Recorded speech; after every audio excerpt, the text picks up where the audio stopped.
अस्सलाम वालेकुम viewers, investment talks के साथ मैं हूं आपका खादिम। आज हम बात करेंगे आरओआई यानी रिटर्न ऑन इन्वेस्टमेंट के ऊपर। साथ साथ मैं आपको विज़िट कराऊंगा डीएचए फ़ेज़ 5 इस्लामाबाद का।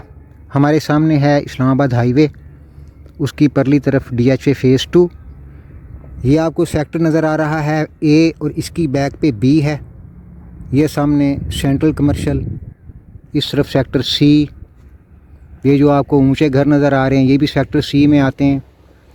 रिवर व्यू रोड, सुआ रिवर, पाइन हिल्स के पीछे सेक्टर के। तो बात करते हैं आरओआई के बारे में। व्यूअर्स याद रखिए, कारोबार कोई भी हो, प्रॉपर्टी का हो, मैन्युफैक्चरिंग हो, आपने रेस्टोरेंट खोलना है, सियाहत हो, एग्रीकल्चर हो, कोई भी कारोबार हो, इसको शुरू करते वक्त इस बात को मद्देनज़र रखना बहुत ज़्यादा ज़रूरी है कि जो नफ़ा हासिल किया जाएगा उसकी कम से कम जो प्रॉफिट की शरह है वो कितनी होनी चाहिए। आज हम जिस मौजू पे बात करेंगे, मेरे आने वाले वीलॉग्स के अंदर इसी का बार बार ज़िक्र होगा।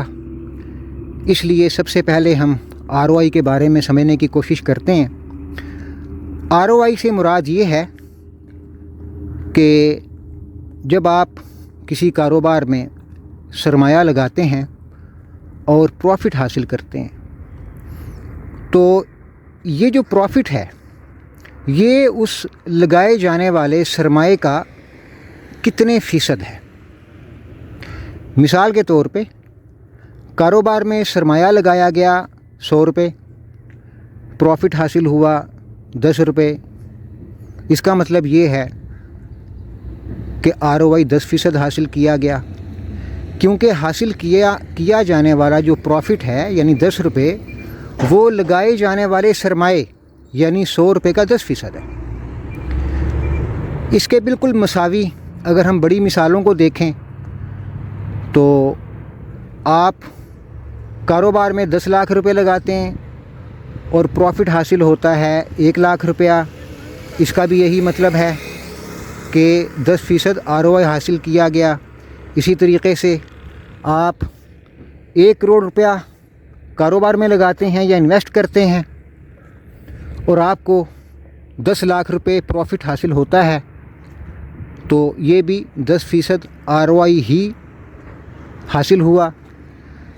अब यहाँ पे एक बात ये रह गई कि ये जो 1 करोड़ रुपया लगाने के ऊपर प्रॉफिट हासिल होता है 10 लाख रुपए, ये कितनी मुद्दत कारोबार करने के नतीजे में हासिल हुआ। तो ये मुद्दत 1 साल होती है। मोअज़्ज़ज़ व्यूअर्स, इससे पहले कि मैं आरओआई के हवाले से एक कदम मज़ीद आगे बढ़ूं, मैं दोबारा से एक मिसाल आपके सामने रख देता हूं कि फ़र्ज़ कीजिए आप 10 लाख रुपए इन्वेस्ट करते हैं और हासिल होने वाला प्रॉफिट 10 लाख रुपए ही है। तो इसका मतलब है कि आपका आरओआई 100% है।